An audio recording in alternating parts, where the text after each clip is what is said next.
जिनका कोई इलाज नहीं होता। मेरे पति ने मुझे छोड़ा नहीं, बल्कि उनकी यादों अब भी मेरे साथ है।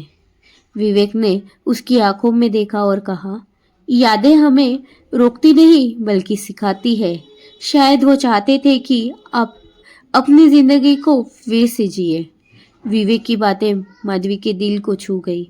वह महसूस करने लगी कि उसकी जिंदगी सिर्फ दर्द और खामोशी तक सीमित नहीं होनी चाहिए।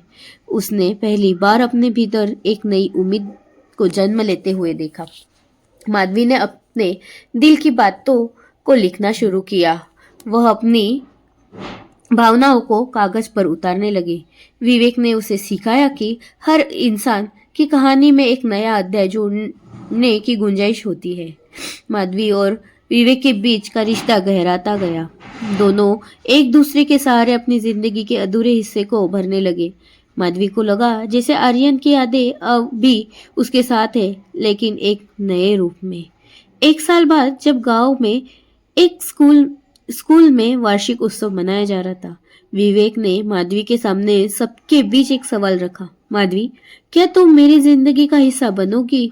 मैं तुम्हारे अतीत को समझता हूँ और तुम्हारे साथ एक नया भविष्य बनाना चाहता हूँ।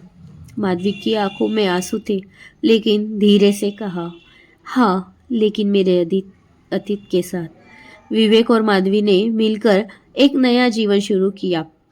माधवी ने महसूस किया कि जिंदगी सिर्फ खोने और पाने का नाम नहीं, बल्कि नई कहानियों को गढ़ने का मौका भी देती है।